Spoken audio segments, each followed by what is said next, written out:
La jeunesse ivoirienne passe moins de temps à l'école que celle des pays émergents. Les indicateurs disent qu'à la fin du primaire, les jeunes Ivoiriens lisent et calculent moins bien que les jeunes Burundais, Burkinabés et Sénégalais. C'est d'ailleurs la raison de notre rencontre de ce soir avec Madame le ministre de l'Éducation nationale et de l'enseignement technique et de la formation professionnelle. Kandia Kamisoko Kamara est sur notre plateau pour situer les responsabilités. La tutelle propose également des solutions afin qu'au bout de la chaîne, l'école produise une force de travail de qualité et qui corresponde aux attentes du marché du travail. Réaménagement du calendrier scolaire en Côte d'Ivoire, enjeux et perspectives, sujet à discuter dans cet entretien. Bonsoir Madame le ministre.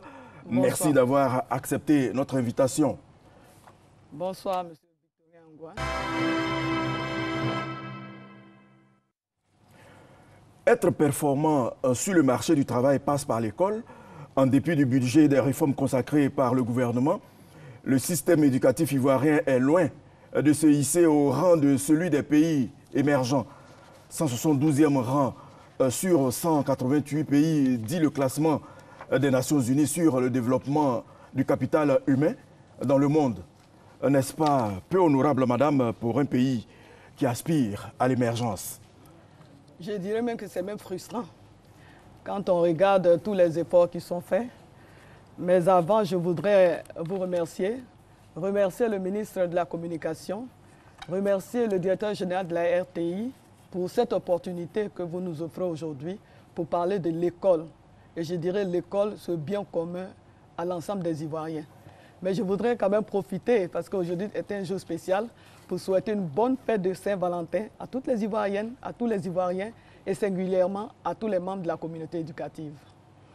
Je disais tantôt que c'était frustrant au vu de tous les efforts consentis par le gouvernement ivoirien en faveur de l'école. Effectivement, quand on regarde, et d'ailleurs le directeur de la Banque mondiale et la Banque mondiale ici à Abidjan ont bien relevé qu'effectivement d'énormes efforts sont consentis en faveur de l'école, mais que les résultats ne sont pas à la hauteur de l'investissement fait dans le secteur, comparativement à d'autres pays qui investissent moins. Et à ce niveau, nous avons des indicateurs. Il faut savoir qu'en 2009, il y a un rapport qui a été fait par la Côte d'Ivoire, qu'on appelle le RISEN. C'est le rapport sur le système éducatif. Et ce rapport a indiqué les difficultés, l'état des lieux en général, les insuffisances du système et a fait des recommandations. Et toujours en 2009, la Côte d'Ivoire, qui est membre de la CONFEMEN, qui est la conférence des pays et États membres de la francophonie, c'est-à-dire tous les pays francophones au monde, il y en a 44. Cet organisme a, comme on appelle, un système d'évaluation qu'on appelle le SPASEC. Et la Côte d'Ivoire a participé justement à l'évaluation PASEC en 2009. Et les résultats ont été donnés ici en 2012. Et à cette évaluation, la Côte d'Ivoire a été classée dernière. Nous avons pris les taureaux par les cornes. Nous avons commencé à mettre en œuvre des réformes pour faire en sorte que le système éducatif, qui a connu beaucoup de difficultés à cause des nombreuses crises que nous avons vécues, à cause des nombreuses grèves par le passé, que ce système-là puisse se relever un tant soit peu. Et des efforts ont été consentis par le gouvernement. Je peux vous dire qu'il y a plus de 19 000 salles de classe qui ont été construites parce qu'on avait constaté qu'il y avait un déficit en la matière. Il y avait insuffisance d'équipements et surtout d'enseignants. Il faut savoir qu'en 5 ans, le gouvernement a recruté près de 40 000 enseignants, etc., etc. Et après ces efforts, nous avons voulu nous tester à nouveau. Donc nous avons élaboré un deuxième RISEN, donc le rapport d'État sur le système éducatif ivoirien, rapport élaboré par les Ivoiriens. Et ensuite, nous avons participé à une deuxième évaluation du PASEC. À cette deuxième évaluation, les résultats sont encore mauvais. Ça, je le dis en toute responsabilité, parce que sur tous les pays francophones au monde, la Côte d'Ivoire a été classée avant-dernière. c'est-à-dire la Côte d'Ivoire, arrive avant le Niger et le Tchad. Notre école était un exemple à une certaine époque. En effet, vous savez, jusqu'avant les années 90, la Côte d'Ivoire était la locomotive de l'éducation dans la sous-région. Et beaucoup de cadres de la sous-région, et je dirais même au-delà, beaucoup de cadres africains ont été formés à l'université Félix Houphouët-Boigny aujourd'hui, mais qu'on appelait l'université de Cocody. Alors on se pose la question de savoir pourquoi cet état de fait aujourd'hui. Bien comme vous l'avez dit, vous avez évoqué plusieurs raisons, entre autres les grèves. Justement, l'école et les centres de formation offrent des compétences pour produire en qualité et en quantité. Peut-on atteindre un tel objectif avec ces grèves intempestives? Mais c'est l'une des causes de cet état de fait. Je l'ai dit, et le rapport de la Banque mondiale l'indique clairement. En plus des crises que nous avons connues, nous avons, au niveau du système éducatif, un peu trop de grèves. Je dirais qu'il y a une culture de grève qui ne s'accommode pas avec la qualité, qui ne s'accommode pas avec la performance. Parce que, voyez-vous, il faut comprendre le système éducatif. En début d'année, nous élaborons un calendrier. C'est la norme dans tous les pays. Et sur le calendrier, a des séquences. C'est-à-dire on commence à une date, il y a des leçons qui sont faites, on arrête les notes, on fait des évaluations, etc., etc., jusqu'en fin d'année. En fin d'année, on a les examens blancs, on a les examens de fin d'année, les examens à grand tirage, le CEP, le BPC et le baccalauréat. Et ce que nous constatons, c'est que chaque fois qu'il y a un arrêt de cours de plus de 3 jours, cela a un impact sur le déroulement de l'année. On va aborder cette question du déroulement de l'année. Vous aviez tantôt évoqué 19 grèves au cours de l'année 2009, je pense. La récente grève des fonctionnaires a été une affaire des enseignants parce qu'il me semble qu'ils sont les plus nombreux aujourd'hui. Après 3 semaines d'inactivité, comme vous l'avez dit, quel est un peu le point de la situation? Où en sommes-nous? Parce que tout le monde est inquiet que les choses reprennent. Je voudrais vous dire que, pas plus tard que ce matin, la question a été abordée au Conseil de gouvernement. En effet, à la suite de nombreuses discussions qui ont eu lieu entre le gouvernement et les syndicalistes, sur les 5 préoccupations ou revendications exprimées par les syndicats, 4 ont été satisfaites. La première, c'est la pension de retraite, qui a été totalement satisfaite. Et vous savez que les syndicalistes avaient demandé, justement, pour la pension de retraite, ils avaient demandé la majoration pour familles nombreuses. Donc, ce qui a été obtenu par eux. Donc, aujourd'hui, il y a 6 enfants de 16 à 21 ans qui sont pris en compte. Ils avaient demandé aussi l'allocation familiale, c'est-à-dire 2500 francs par enfant et par famille. Cela a été obtenu par les syndicats. Ils ont demandé la pension du conjoint survivant, donc la réversion immédiate. Ça, c'est obtenu. Le recours au dernier traitement indiciaire, ça aussi, ils l'ont acquis. Et la poursuite du paiement du capital décès. Mais en plus de cela, ils avaient demandé le recrutement des agents journaliers à la fonction publique. Ce qui avait déjà commencé en 2016 avec le recrutement de 1000 personnes. Il reste 1800 agents et leur recrutement est prévu en 2017 et en 2018. Ils avaient aussi demandé la bonification indiciaire de 150 points pour une catégorie de fonctionnaires, notamment les secrétaires, les informaticiens, certains ingénieurs, ils ont pu obtenir cela. Et enfin, ils ont demandé la précompte à la source, ils ont demandé des précomptes à la source au bénéfice des syndicats, ce qu'ils ont obtenu. Mais je voudrais profiter de cette question pour rappeler un peu ce que le gouvernement a fait pour améliorer les conditions de vie des fonctionnaires en général, mais singulièrement des enseignants. Il faut savoir qu'en 2009, à la suite de plusieurs grèves, comme vous l'avez indiqué, des négociations ont eu lieu sous, je dirais, l'autorité de l'ex-première dame, mais le président Gbagbo avait pris la décision de faire droit à certaines de leurs revendications. Pour ces revendications, il y a eu des engagements actés par le gouvernement d'alors. Donc 50% de ces engagements ont été payés.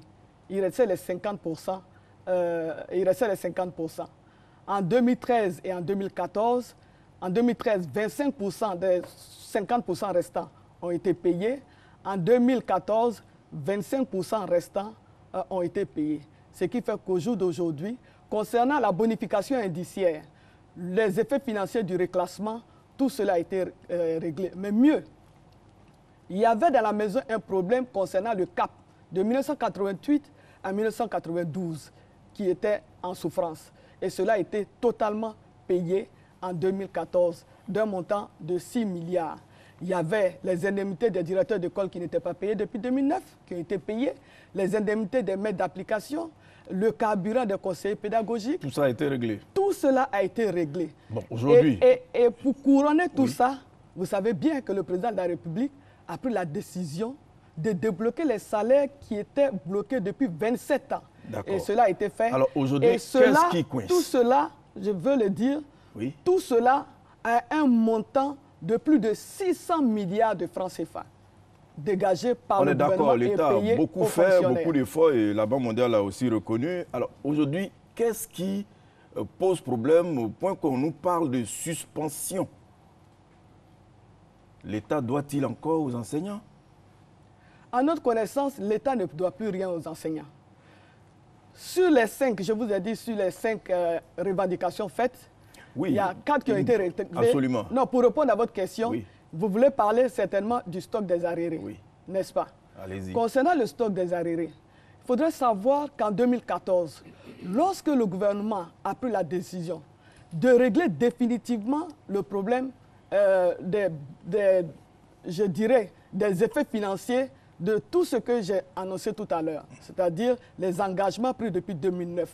Et surtout quand le gouvernement a pris la décision de procéder au déblocage des salaires, il y a eu des discussions au cours desquelles il a été décidé, en contrepartie, que l'on ne revienne plus sur le paiement du stock des arriérés. Et d'ailleurs, il y a une attestation du gouvernement qui le démontre, et cette attestation... Et oui, mais les enseignants estiment que le gouvernement renie sa signature, et comme vous le dites, moi je vois un document, je ne sais pas si ce document n'a pas de poids juridique, sinon je vois ici, le Conseil a donné son agrément pour abandonner les arriérés liés au paiement partiel jusqu'en 2013 des mesures actées. C'est de ça que vous voulez parler? Exactement.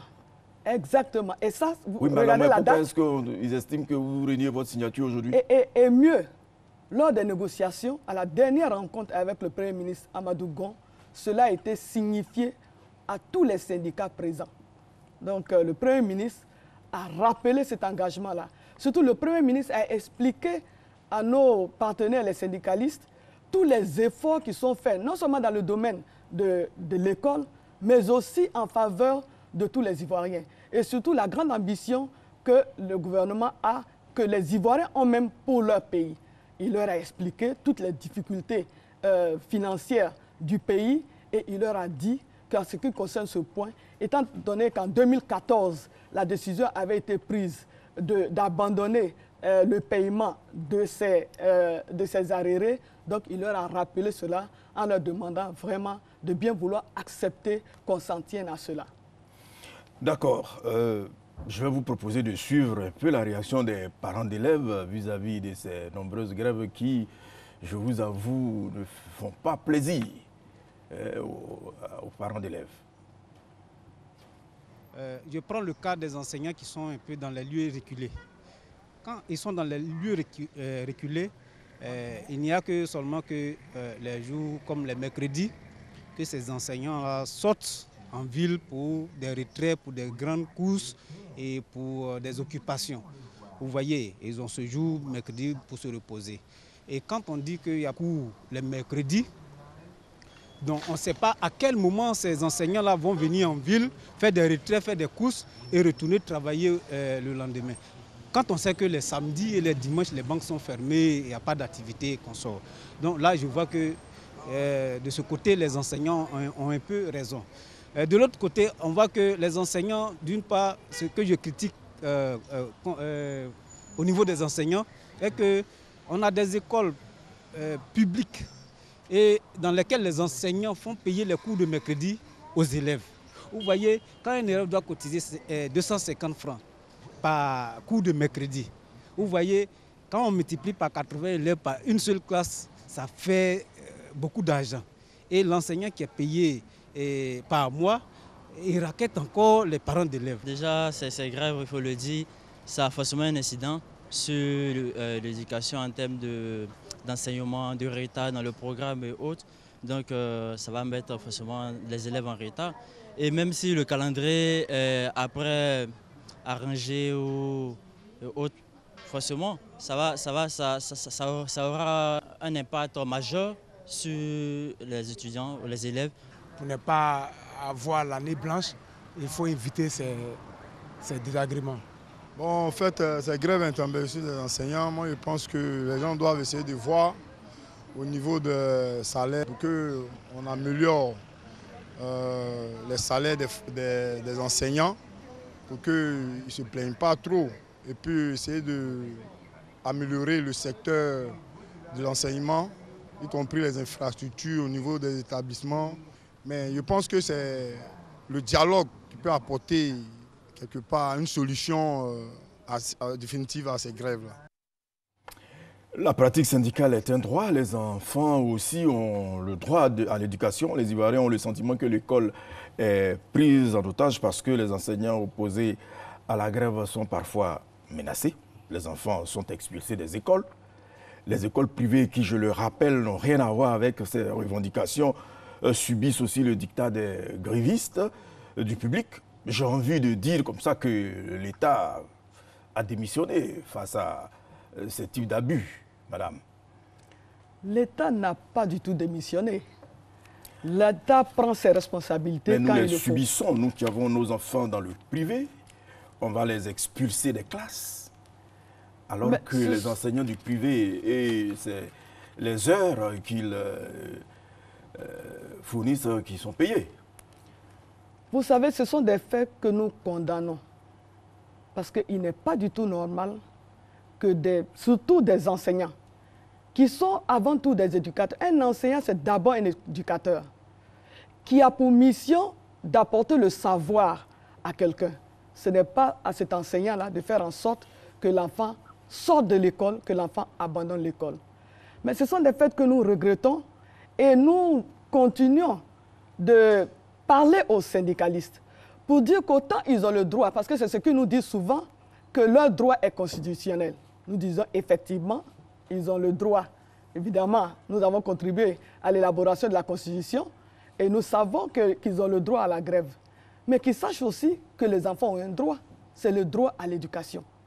Que ceux qui ont envie de travailler, qui n'ont pas envie de suivre le mot d'ordre de grève, que ceux-là ont le droit de travailler quand ils veulent. Et c'est la raison pour laquelle nous condamnons cet état de fait et nous prenons des sanctions quand nous en avons la preuve.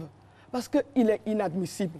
Oui, mais madame, moi je suis d'accord. Sanctions, oui, mais au bout, les enfants sont dehors. Je ne parle même pas de ceux du public.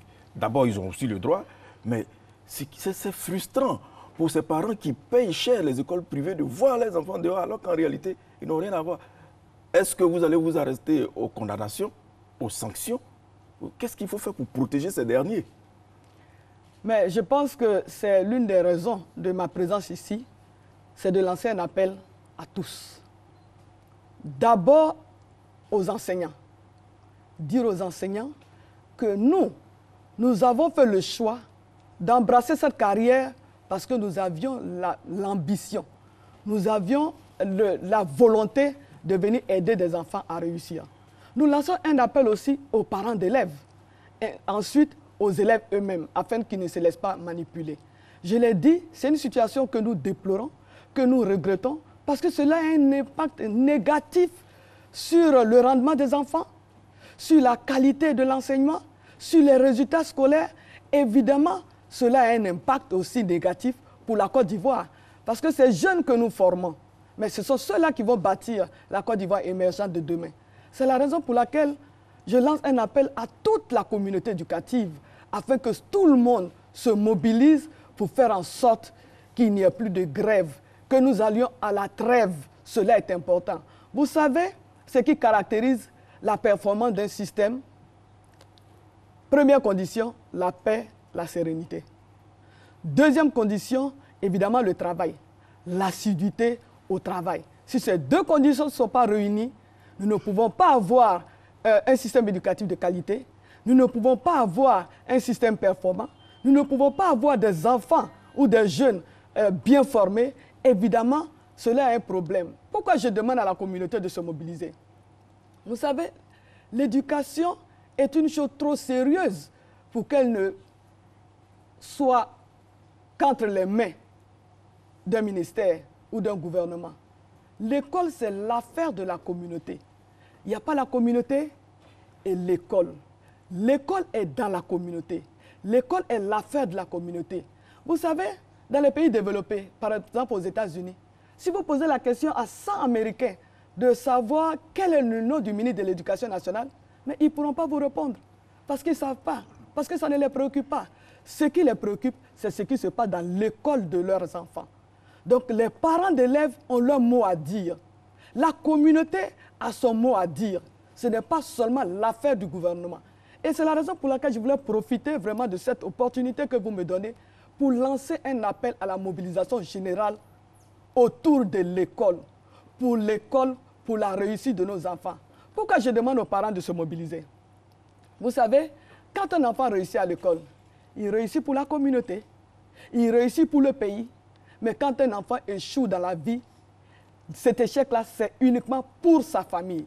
C'est la raison pour laquelle nous demandons aux familles de se mobiliser.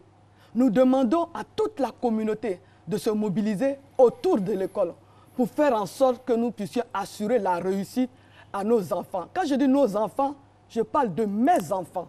Et ça, je le dis la main sur le cœur. Je considère les 6 millions d'enfants comme les miens.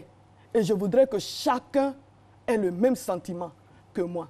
Nous avons fait le choix d'apporter une éducation, de former ces enfants-là, pour que ces enfants demain puissent être des citoyens accomplis, pour que ces enfants-là puissent être heureux, qu'ils puissent se prendre en charge, qu'ils puissent prendre en charge leur famille, qu'ils puissent contribuer au développement du pays.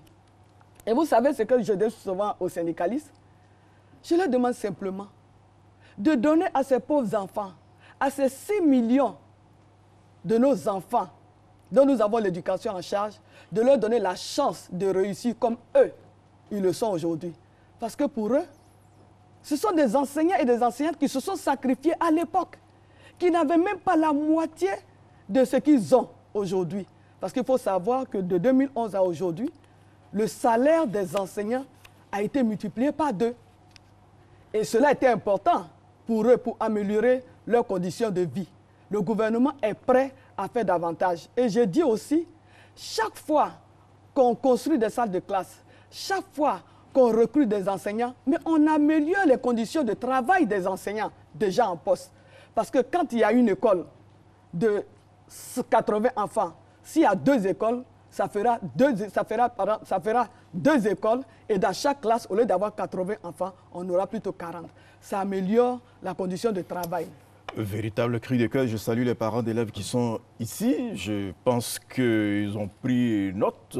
Chacun d'eux va essayer de parler aussi aux enseignants qui sont aussi leurs fils, leurs frères et tout.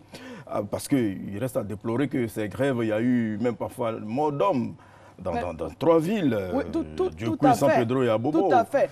À la suite d'une grève, il y a 3 ans, il y a un élève qui a perdu la vie à Diokwe. À la suite d'une 2e grève, il y a 2 ans, il y a un enfant qui a perdu la vie à San Pedro. Récemment, l'année dernière, il y a un enfant qui a été poignardé à Abobo. Et tous ces enfants-là, mais où sont-ils aujourd'hui? Sous terre. Que deviennent leurs parents? Est-ce qu'on a pensé à eux? Tout cela à la suite de grève. Et je voudrais profiter pour dire que ce n'est pas pour toutes les préoccupations qu'il faut aller à la grève. Parce que la grève aussi est réglementée. Et celle qui vous parle, je peux dire sans m'en vanter. Vous êtes enseignant, vous avez été syndicaliste avec une grande réputation. Oui. Oui. Voilà. Et vous savez, dès lors qu'on décide de faire partie d'un syndicat, c'est-à-dire qu'on a décidé de se préoccuper, si je peux utiliser les termes, des préoccupations. Je vous l'autorise. Des préoccupations de l'ensemble des membres de la corporation. Et défendre les intérêts matériels et moraux. Mais cela peut se faire de plusieurs manières. la grève n'est pas forcément la solution. Surtout qu'avant d'aller à la grève, il y a une procédure, Monsieur Victorien. Peut-être que vous ne le savez pas. Si. Ah bon, d'accord. Absolument, et je pense qu'il respecte la procédure. Bon, moi, je n'en sais rien. De toute façon, vous avez parlé de sanctions. Les enseignants trouvent inacceptables des cas d'affectation et justement des sanctions qu'ils jugent abusifs. Que répondez-vous à ces accusations? Alors, moi, je voudrais vous poser une question. Surtout les syndicalistes. Je voudrais vous poser une question. Est-ce qu'en tant que ministre, j'ai l'autorité pour affecter un enseignant là où il y a le besoin?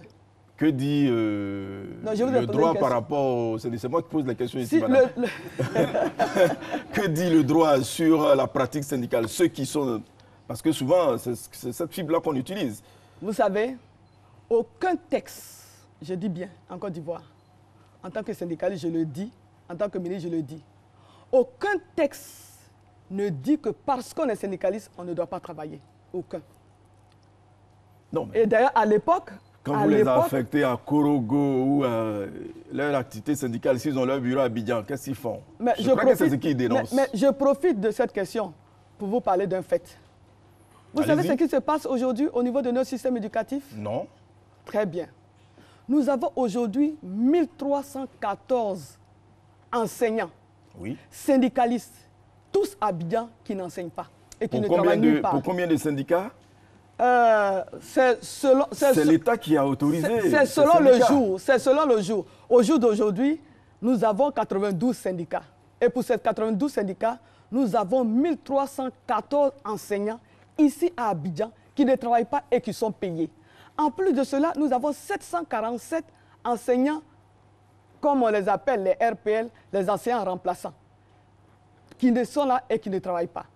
Alors qu'à l'intérieur du pays, et tout le monde le sait, tout le monde le voit. Mais à qui la faute? Mais c'est ce que nous essayons de faire. Le fait de redéployer un enseignant n'est pas forcément une sanction. Un enseignant qui est à Abidjan, qui ne travaille pas, parce qu'il n'y a pas de salle de classe pour lui. S'il y a des besoins à l'intérieur du pays, comme c'est le cas aujourd'hui, mais c'est tout à fait normal qu'on l'affecte dans la localité où il y a le besoin.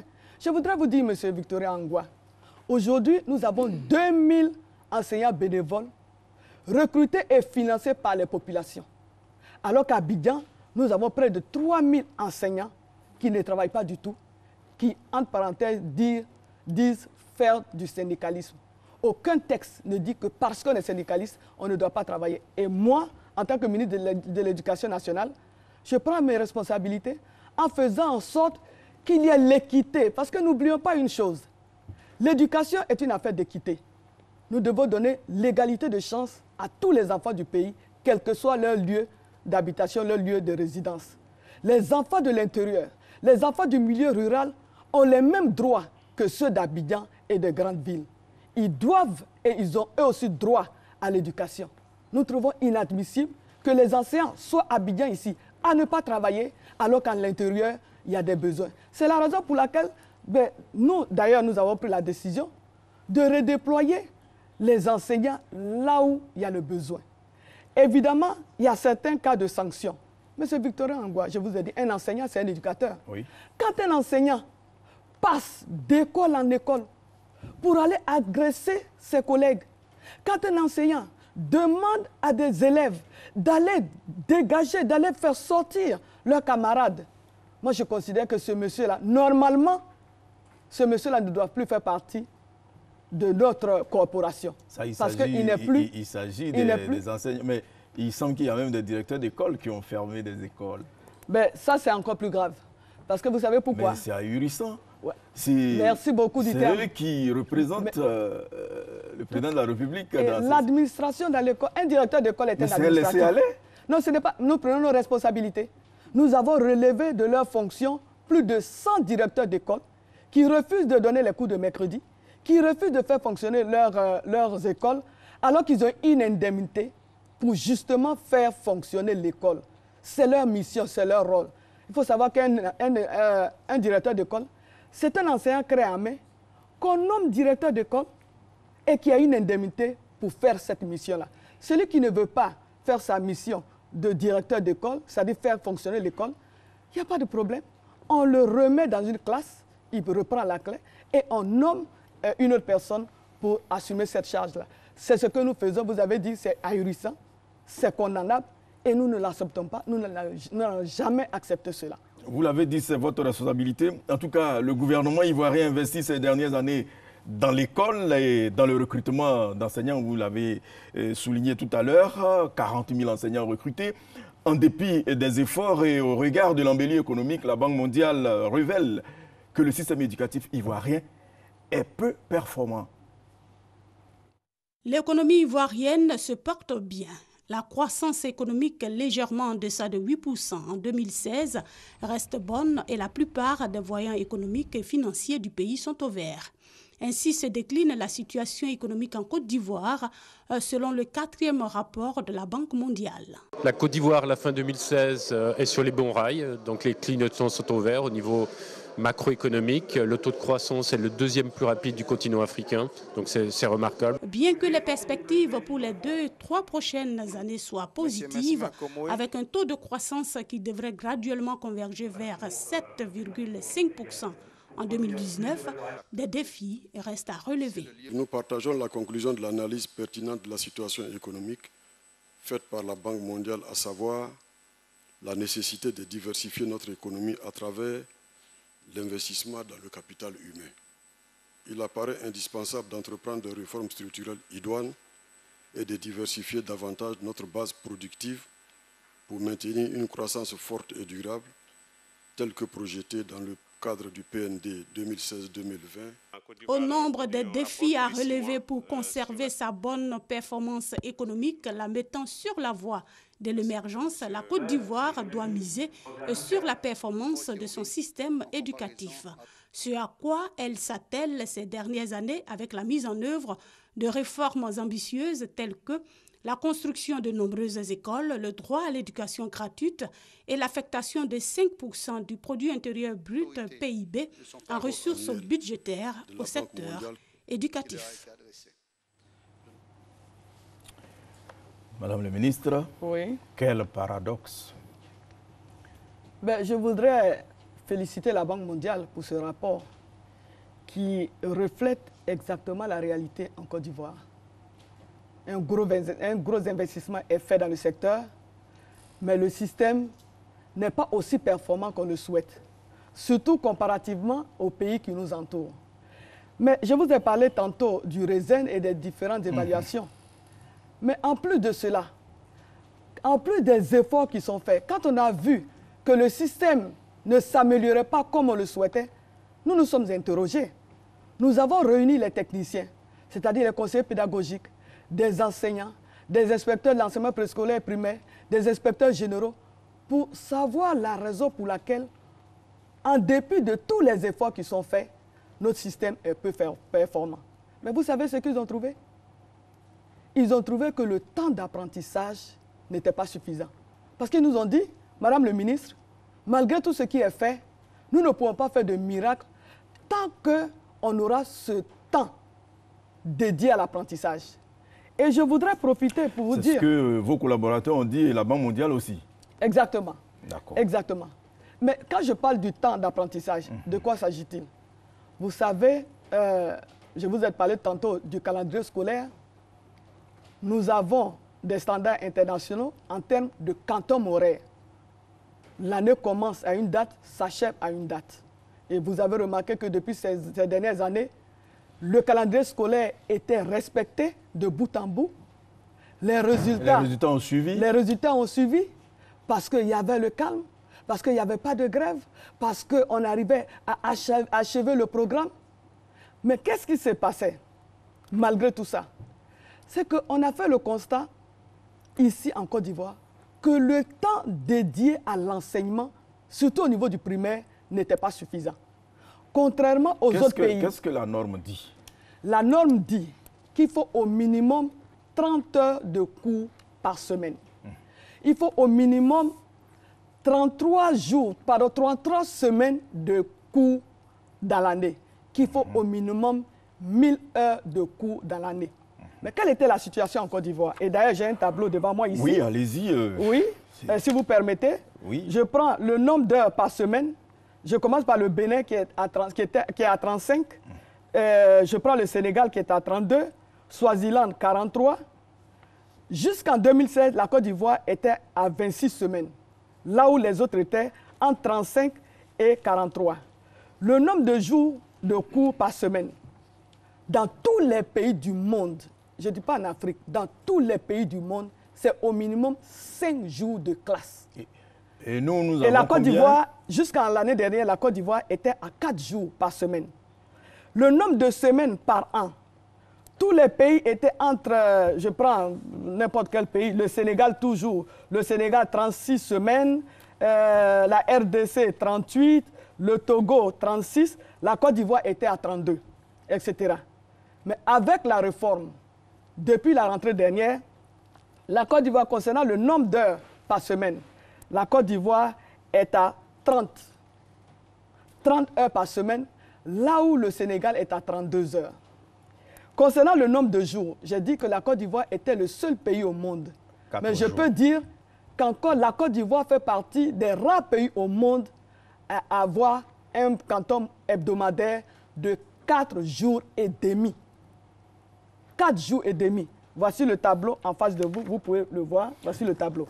Et ensuite, je crois que la réalisation l'avait projeté tout à l'heure. Ah bon, aujourd'hui, vous parlez de 4 jours, oui, allez-y. Aujourd'hui, la Côte d'Ivoire est à 33 semaines.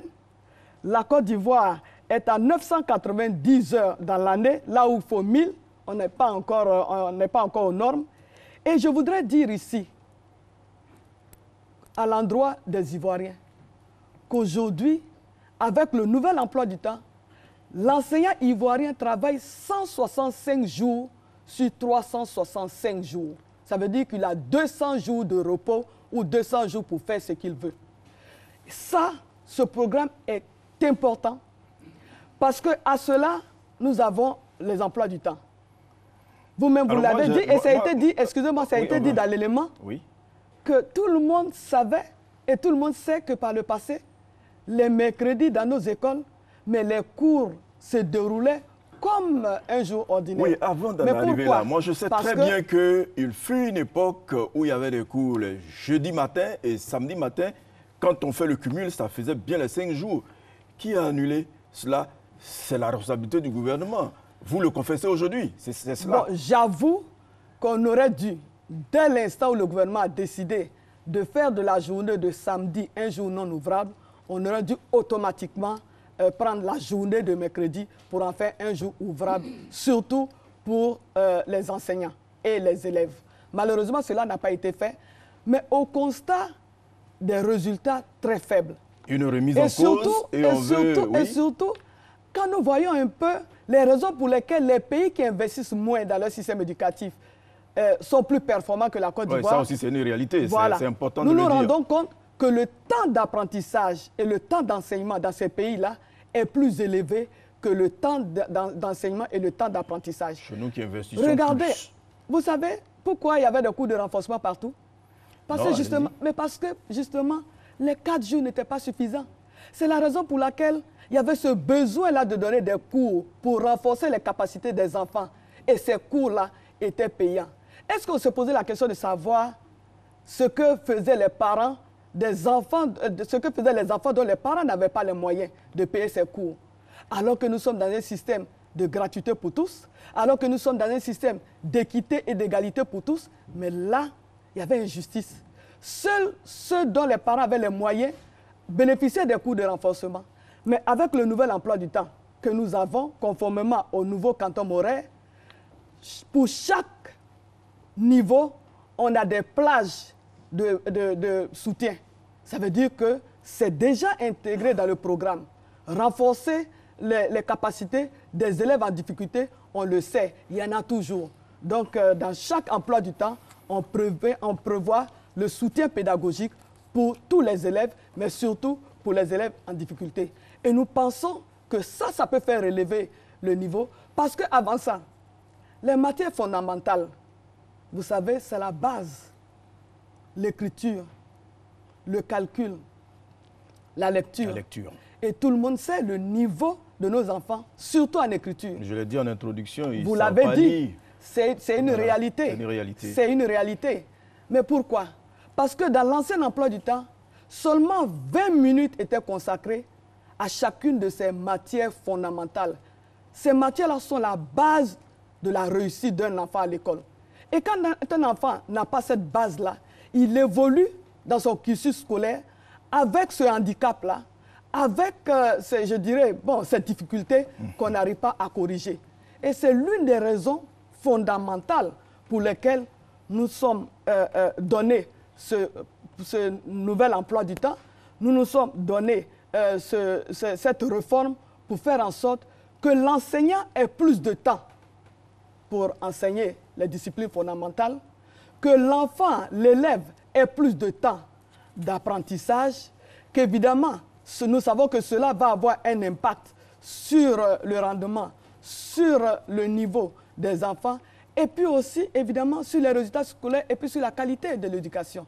Parce qu'après tout ce que nous faisons, on l'a dit dans l'élément, mais la performance d'un système, c'est quoi?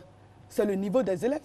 Absolument. C'est l'une des raisons pour lesquelles nous avons décidé de rattraper les jours perdus pendant ces 3 semaines de grève. Oui, c'est important pour les enfants. Ça représente à peu près combien d'heures? On n'a pas calculé. Bon, mais... Si, c'est 15. Si. Ouais. Ça fait 15 jours de cours perdus pendant ces 3 semaines. Vous savez, madame, moi, je vous ai fait sortir un peu de vos gonds pour que les gens se rendent compte que le gouvernement se soucie vraiment de la situation. On ne peut pas investir et puis avoir ce genre de résultats. Si dans notre parcours, on a pris des décisions et que ça n'a pas marché, il n'y a pas de honte à revenir. Moi, c'est en cela que je félicite vraiment le gouvernement. Et les résultats dont personne n'est fier. Mais absolument. Même les anciens eux-mêmes ne sont pas fiers. En tout cas, quand on dit que parmi tous les pays de la francophonie, la Côte d'Ivoire, franchement, quand même, il fut une époque où on était les champions. Et je pense que c'est ce que le gouvernement recherche. Il faut bien que les uns et les autres comprennent cela.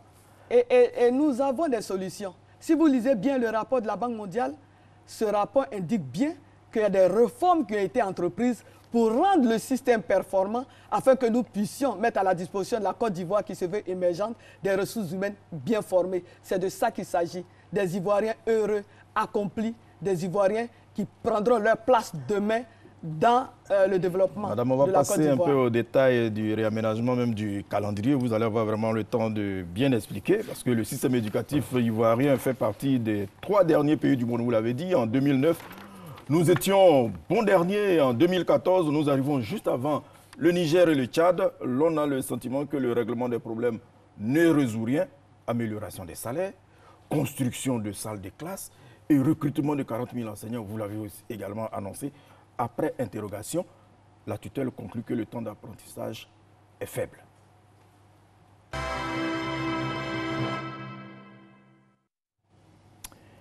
Trois semaines d'arrêt de cours, vous avez dit 15 heures, combien de jours de gagner, enfin, je dirais gagnons-nous, vous avez dit l'école c'est une communauté, nous tous, qu'est-ce qu'on gagne pour les congés de printemps et les congés de Pâques, qu'est-ce que nous gagnons?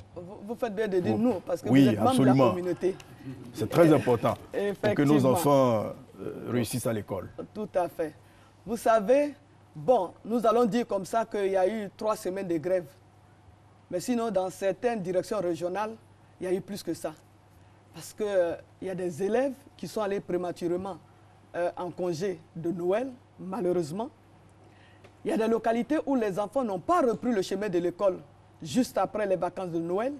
Et si nous voulons comptabiliser tout ça, je pourrais dire qu'il y a des élèves qui ont perdu près d'1 mois de cours. Cela est grave, cela est énorme, cela est important. Et c'est la raison pour laquelle nous avons décidé, au niveau du gouvernement, de rattraper ces jours de cours perdus. Mais malgré notre bonne volonté, malgré tout le réaménagement que nous avons fait, nous ne pouvons rattraper que 12 jours de cours. Pourquoi? Parce que pendant les congés de février, on ne pourra rattraper que 3 jours ouvrables, donc 3 jours de cours. Pendant les congés de Pâques, on ne pourra rattraper que 4 jours de cours. Nous avons repoussé les dates d'arrêt de notes pour gagner 5 jours. Et donc, malgré notre bonne volonté, nous ne pouvons rattraper que 12 jours. Et cela est dommage. Et je voudrais dire que c'est important et je profite pour lancer un appel vraiment à tous les enseignants, à tous les élèves, à tous les parents d'élèves. Le gouvernement a pris cette décision pour la réussite de nos enfants. C'est la seule raison pour la réussite de nos enfants. Parce que voyez-vous, à cause de cet arrêt de travail, si les cours ne sont pas rattrapés, il y a des enfants qui vont perdre leur année. À cause de cela, si les cours ne sont pas rattrapés, nous n'allons pas pouvoir achever l'année. Ça veut dire que les enfants ne seront pas prêts pour aborder les dernières évaluations de fin d'année. Ça peut être les compositions pour les enfants dans les classes intermédiaires. Mais ça peut être aussi les examens à grand tirage. Le CPE, le 6 juin. Vous avez le BEPC, ensuite vous avez le baccalauréat. Le calendrier est fait de telle sorte que nous n'avons aucune autre possibilité de rattraper ces jours. Or, il le faut pour que nos enfants soient prêts pour la fin de l'année. Pour que nos enfants... Vous savez, je voudrais vous expliquer que le cursus scolaire d'un enfant, mais c'est un continuum. C'est un continuum. C'est-à-dire ce que l'enfant fait au CP1, il y a le prolongement au CP2. Ce qui va être fait au CE1 dépend de ce qui a été fait au CP2, ainsi de suite. Donc si un enfant a une année bâclée, même si pas extraordinaire, cet enfant, il va en classe supérieure, il va en classe supérieure avec des difficultés. Il va en classe supérieure avec des compétences et des connaissances qu'il n'a pas pu acquérir au cours de l'année passée. Et c'est la raison pour laquelle, en tant que ministre de l'Éducation nationale, de l'enseignement technique et de la formation professionnelle, j'ai toujours mis un point d'honneur pour faire en sorte que les programmes soient achevés, afin que les enfants soient évalués sur ce qu'ils ont appris. Parce que c'est ça un examen. Un examen, ce n'est qu'une période d'évaluation. Mais quelle évaluation? On évalue l'enfant sur ce qu'il a appris. Et c'est la raison pour laquelle j'insiste pour que la possibilité soit donnée à ces enfants-là d'avoir les connaissances et les compétences qu'il leur faut en fin d'année pour pouvoir aller en classe supérieure, pour ceux qui sont en classe, dans les classes intermédiaires et surtout pour être admis aux examens. Donc ça permet aux enfants d'être prêts pour les examens. Ça permet aux enfants d'avoir un bon niveau pour aller en classe supérieure. Mais surtout, ça permet à la Côte d'Ivoire d'avoir un système éducatif crédible. Et ça permet de crédibiliser nos diplômes. Aujourd'hui, nous sommes dans un monde globalisé. Comme on a coutume de le dire vulgairement, que le monde est un village planétaire. Nous sommes dans un monde de compétition. Les enfants ivoiriens sont regardés aussi par le monde. Le système éducatif est regardé, et la preuve, il y a des éléments de comparaison qui sont faits. Ça veut dire que nous ne vivons pas en vase clos. Oui. Nous avons besoin de respecter certaines normes pour que l'année soit validée, pour que nos diplômes soient validés, nos diplômes soient crédibles et que nos diplômes soient reconnus partout dans le monde. Et surtout, on ne le dit pas souvent, mais le primaire, c'est la base. C'est l'élément le plus important dans le cursus. Mais vous savez... On voit au niveau du secondaire, on dit non, les enfants du primaire qui arrivent, ils sont faibles. Au niveau du supérieur, on dit ceux qui sont au secondaire. Je crois que vous l'avez déjà montré. Quand vous êtes arrivé à ce poste, on a vu que tout se déroulait normalement avec de bons résultats, malheureusement. Malheureusement, en chemin. Mais alors, quand vous rencontrez ces enseignants, qu'est-ce qu'ils vous disent? Vous savez pourquoi avec on cette appelle... contre-performance aujourd'hui, oui. C'est leur responsabilité. Qu'est-ce qu'ils vous disent? Je dirais que c'est une responsabilité partagée. D'abord, c'est la responsabilité première de ceux qui ont fait la grève pendant 3 semaines. C'est leur responsabilité. C'est la responsabilité, quand je dis partagée, parce que les parents d'élèves ont leur mot à dire. Le gouvernement a son mot à dire. Les élèves eux-mêmes ont leurs responsabilités. Et c'est la raison pour laquelle je voudrais que les parents d'élèves puissent parler aux élèves. Que les parents d'élèves puissent parler à leurs enfants. Demander aux enfants de ne pas se laisser manipuler. Demander aux enfants de ne pas aller d'établissement en établissement pour aller déloger leurs camarades. Vous l'avez dit, pour une affaire qui concerne les fonctionnaires, les élèves du privé ont été délogés. Cela est inadmissible. Je pense que chacun doit jouer son rôle.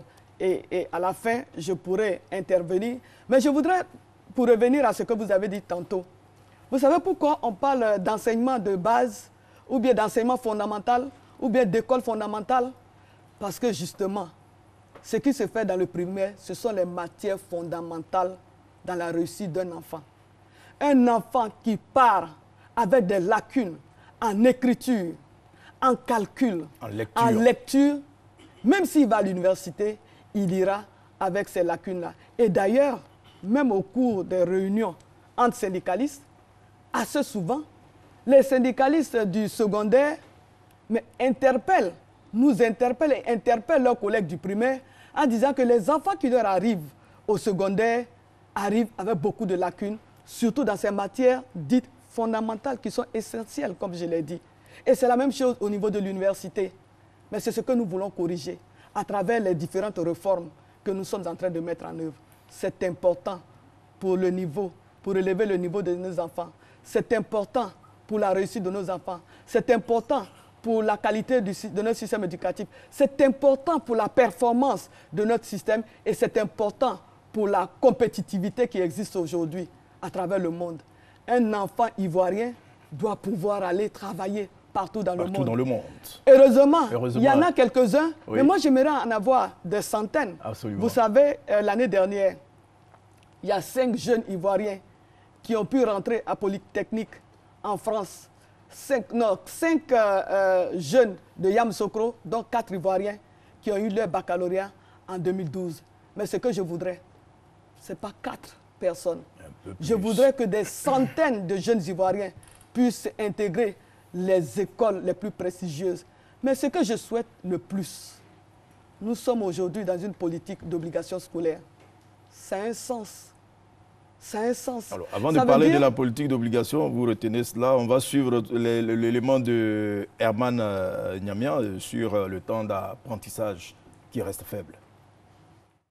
Pour rattraper les jours de cours perdus à cause de la grève générale des fonctionnaires, le ministère de l'Éducation nationale, de l'enseignement technique et de la formation professionnelle a pris des mesures. La suppression des congés de février, prévue du 17 au 23 février, le raccourcissement des congés de Pâques, un rajout d'une semaine au 3e trimestre et le décalage des dates d'arrêt de notes du 2e et du 3e trimestre. Ce programme réaménagé, malgré toutes les contraintes qu'il impose selon les responsables de l'Éducation nationale, ne fait gagner que 12 jours sur tout le temps perdu. Autrement dit, la présente année scolaire comptera moins que les 33 semaines et les 990 heures annoncées, ce qui est même en dessous des 1000 heures de cours observés dans les pays où l'on travaille le moins, même si aucune instance internationale ne fixe ni impose de rythme scolaire à travers le monde. En mettant donc tout en œuvre pour se conformer aux normes internationales, le ministère de l'Éducation nationale, de l'enseignement technique et de la formation professionnelle veut faire en sorte que les produits issus du système scolaire ivoirien puissent rivaliser avec les produits de tout autre système. Voilà, vous étiez sur l'obligation scolaire, allez-y, ça nécessite d'énormes moyens. Non seulement ça nécessite d'énormes moyens, mais ça demande la mobilisation de la communauté. Je voudrais profiter pour féliciter les familles qui ont bien compris l'intérêt de cette réforme, qui ont bien compris le bénéfice pour leurs enfants et pour les familles ivoiriennes de l'obligation scolaire. Mais que dit cette politique? C'est vrai qu'on dit que l'obligation est faite aux familles de scolariser leurs enfants.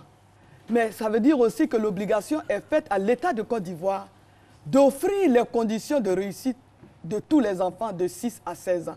C'est la raison pour laquelle nous avons initié un certain nombre de réformes.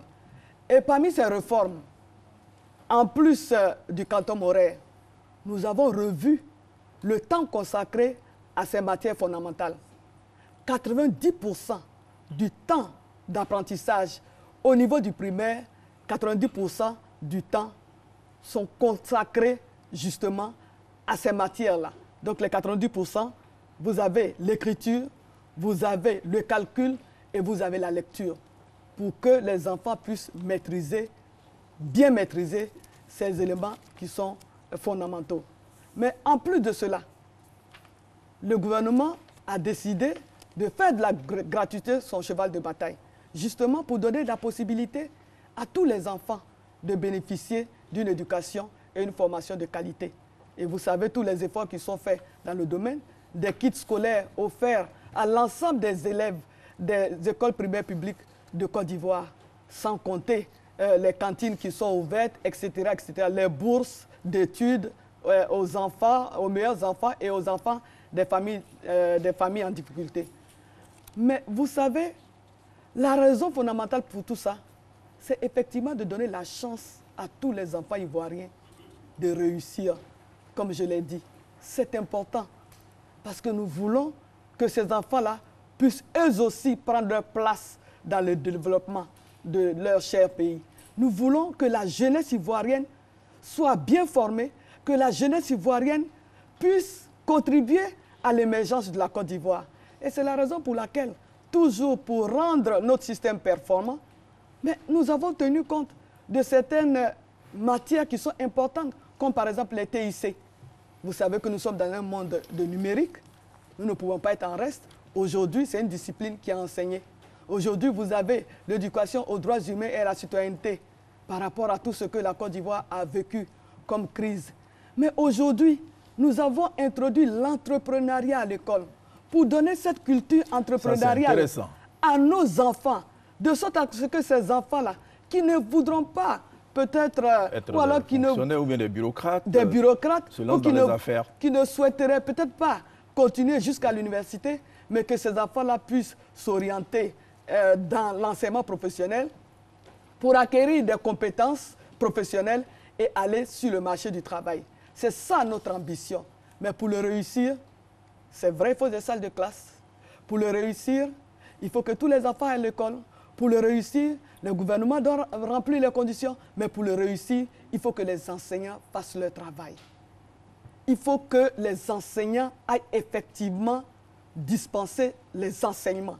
Il faut que les enfants puissent avoir cet apprentissage-là auquel ils ont droit. Il faut que les enseignants soient assidus. Parce qu'il y a une chose aussi que nous avons remarqué, c'est le taux d'absentéisme à l'école. Et cela n'est pas bon pour nos systèmes éducatifs.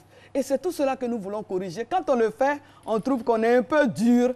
Mais vous savez, un système performant, mais c'est la rigueur aussi. On a besoin de rigueur. Parce que nous sommes, comme je l'ai dit, nous sommes face à des normes. Nous devons respecter ces normes-là si nous voulons que nos enfants puissent aller compétir avec les autres enfants. Mais si nous voulons aussi que nos entreprises qui s'installent de jour en jour aient de la main-d'œuvre qualifiée pour développer ces entreprises, c'est important pour la Côte d'Ivoire. C'est important pour ces enfants eux-mêmes. Tout le monde sait que dans le monde, la plupart des crises sont dues à quoi? Mais justement, au chômage des jeunes. Nous voulons résoudre le problème d'employabilité des jeunes en faisant que les enfants, dès la base, aient le minimum qu'il leur faut pour aller sur le marché du travail. Mais nous voulons aussi que ce minimum-là se fasse de façon qualitative. Donc nous voulons une éducation de qualité, une formation performante pour que nous ayons des jeunes performants pour évidemment avoir des entreprises performantes en Côte d'Ivoire pour développer son économie, comme cela a été dit dans le rapport de la Banque mondiale. La Banque mondiale félicite la Côte d'Ivoire pour les efforts, justement, au vu de la croissance économique que nous avons aujourd'hui.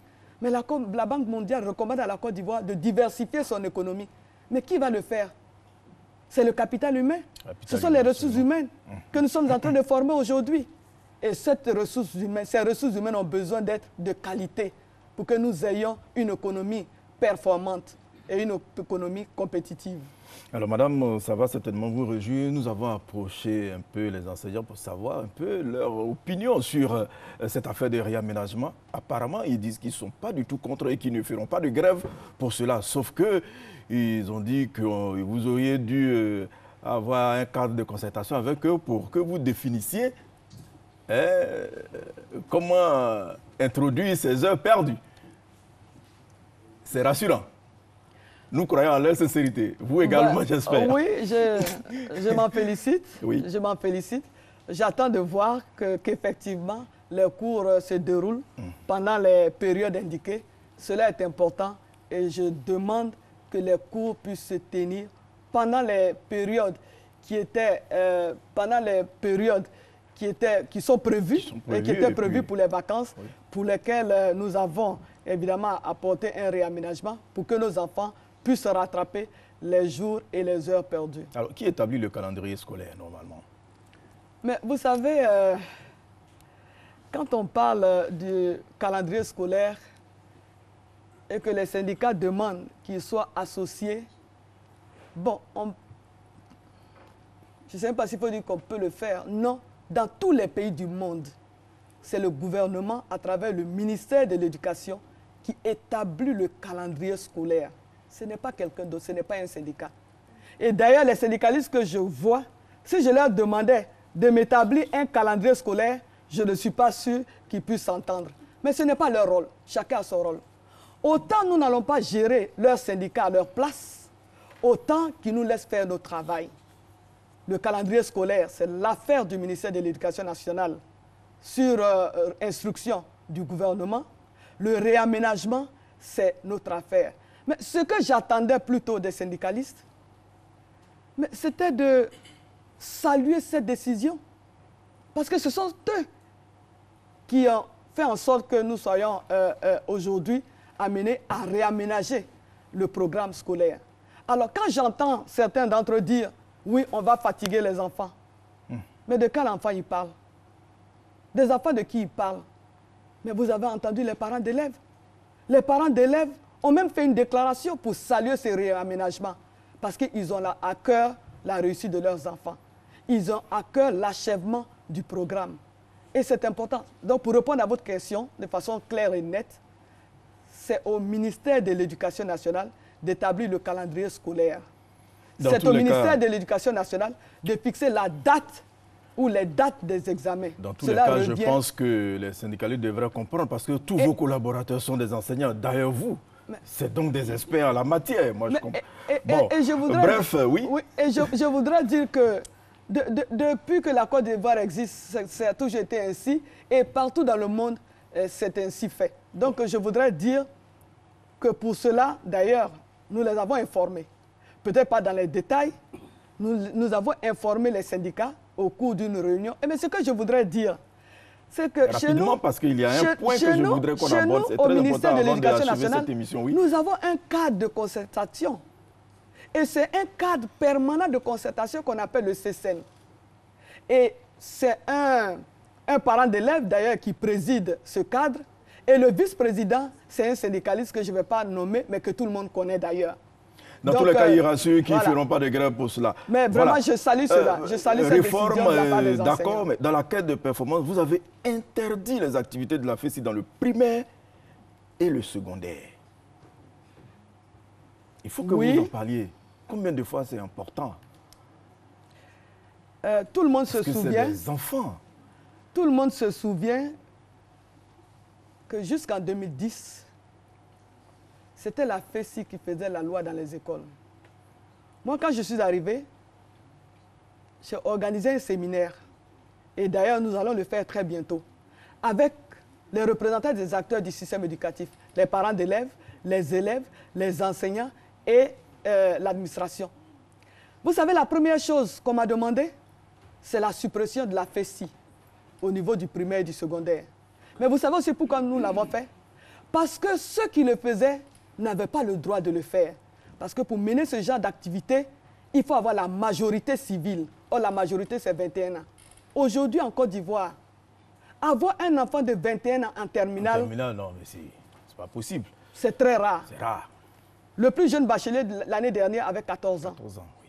La moyenne aujourd'hui en terminale, c'est 17, 18, maximum 19 ans. Oui. C'est rare d'avoir des enfants de 21 ans. Et donc, ceux qui le faisaient n'avaient pas le droit de le faire. Mais pire, toutes les grèves qui se faisaient au niveau du primaire et du secondaire, mais ce n'était pas le fait des élèves de ces ordres-là. C'était des gens qui partaient, des étudiants, parce qu'ils avaient des problèmes de chambre, venaient déloger les élèves du secondaire. Parce qu'ils avaient un problème à l'amphi, ils venaient pousser les enfants au niveau du primaire et du secondaire à la grève. Nous disons non. La FESI a été interdite depuis 2011. Et ça marche bien, la décision est suivie. La décision est suivie. Qu'est-ce qui remplace cette organisation syndicale au primaire et au secondaire? Nous avons dans nos établissements, les chefs de classe. Dans chaque école, vous avez justement le conseil des chefs de classe et le conseil des délégués. Sont ces personnes-là, ces élèves, qui, quand ils ont des préoccupations, les expriment devant l'administration afin que des solutions soient trouvées. Donc nous disons que ceux qui ont l'âge, ceux qui sont en âge de mener ces activités syndicales et politiques ne font pas partie de nos effectifs et ceux que nous avons comme élèves n'ont pas l'âge de mener ces activités-là. Donc c'est clair et c'est net. Il n'y a pas de fait ici, ni au primaire, ni au secondaire, dans aucune école en Côte d'Ivoire. Un petit mot rapidement, qu'en est-il du profil de carrière des enseignants? Je pense que vous avez commencé à prendre des dispositions.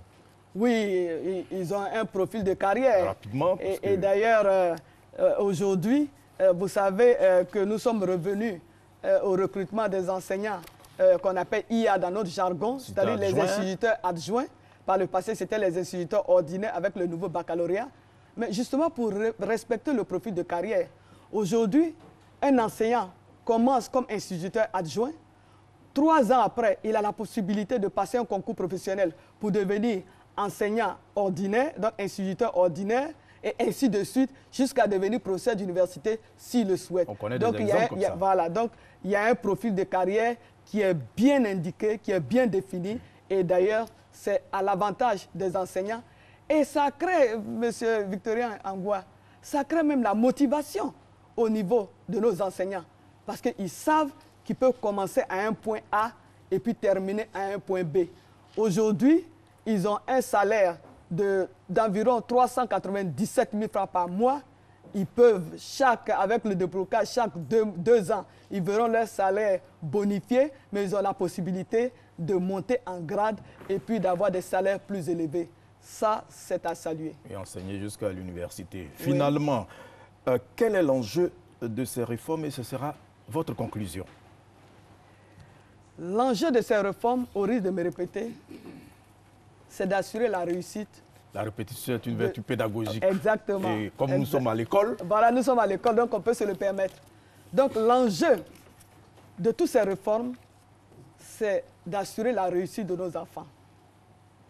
De faire en sorte que nos enfants aient un bon niveau scolaire. De faire en sorte que nous ayons un système éducatif de qualité pour assurer la performance de la formation et des ressources humaines que nous formons. Et c'est de faire en sorte que la Côte d'Ivoire puisse disposer de jeunes filles et de jeunes garçons bien formés pour justement intégrer le marché du travail. Le but de toutes ces réformes, c'est à terme de régler le problème d'employabilité. Toutes ces réformes, je vous l'ai dit, ça commence par le primaire, ça continue au niveau de l'enseignement professionnel, ça peut continuer jusqu'à l'université, mais au bout, c'est que chaque enfant puisse se réaliser, chaque enfant puisse avoir un emploi, que chaque enfant puisse être heureux, que les familles, elles, soient heureuses avec leurs enfants, que la Côte d'Ivoire puisse se développer avec ce capital humain bien formé. Mais je voudrais, pour terminer, je ne sais pas si c'est la conclusion, oui, allez-y. Je voudrais lancer un appel à tous les acteurs du système éducatif. Je l'ai dit, l'éducation est une affaire trop sérieuse et trop importante pour que cela ne soit que l'affaire du gouvernement ou du ministère. Nous avons besoin de toute la communauté. Et quand je dis toute la communauté, c'est vrai, il y a le gouvernement qui continuera d'investir massivement. Nous avons aujourd'hui un budget de plus de 814 milliards de francs CFA. Malheureusement, il n'y a que 6% réservés aux investissements et près de, vous voyez, plus de 93% qui sont dévolus au salaire et au fonctionnement. Oui, M. Victorien Angoua. 93% du budget du ministère de l'Éducation nationale, ces 93% sont réservés pour les salaires et le fonctionnement. Donc, le gouvernement va continuer de construire des salles de classe avec aussi des partenaires qui nous accompagnent, que je voudrais saluer au passage, je ne vais pas les citer, ils se reconnaissent. Mais nous attendons aussi des parents d'élèves qui jouent leur rôle d'encadrement. Nous voudrons que les parents d'élèves s'intéressent de plus en plus aux écoles, à ce qui se fait à l'école, qui puissent aller à l'école, qui puissent attirer notre attention. Nous voudrons demander aux enseignants de continuer de faire leur travail d'enseigner, en étant assidus au travail, en se préoccupant vraiment du niveau des enfants, en faisant en sorte que nos enfants puissent avoir de bons niveaux. Évidemment, il y a toute la chaîne d'encadrement. Il y a les directeurs régionaux, il y a les inspecteurs de l'enseignement préscolaire et primaire, il y a les directeurs d'école. Je voudrais que chacun joue son rôle. Je suis persuadé que si chacun, au niveau de la chaîne, joue son rôle, nous, en plus des investissements qui sont faits, nous aurons un système performant avec des enfants bien formés. Et pour terminer, je voudrais annoncer ici que nous avons l'intention au niveau du gouvernement d'organiser un séminaire. Ce ne serait pas les états généraux, parce que c'est un peu galvaudé. Ce ne serait même pas un forum. Ce serait un séminaire avec les représentants de tous les acteurs du système éducatif. Nous allons aller réfléchir sur la problématique de la performance de notre système éducatif. Ensemble, nous allons prendre des engagements. Ensemble, nous ferons en sorte d'avoir la trêve à l'école.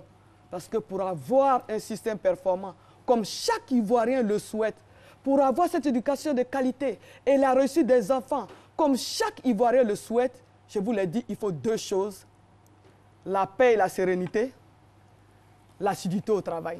Si nous avons cela, vous pourrez nous faire confiance, nous aurons les résultats escomptés. Merci madame. Mesdames et messieurs, l'amélioration du système éducatif et d'apprentissage passe par la mise en place d'un contrat social entre enseignants, élèves et leurs familles, ainsi que le secteur privé et dirigeants politiques.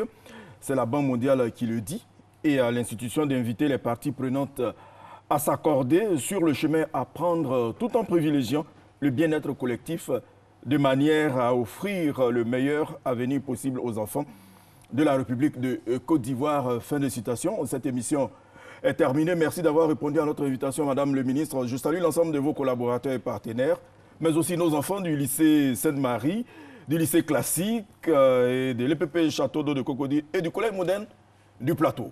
Bonne suite de programme.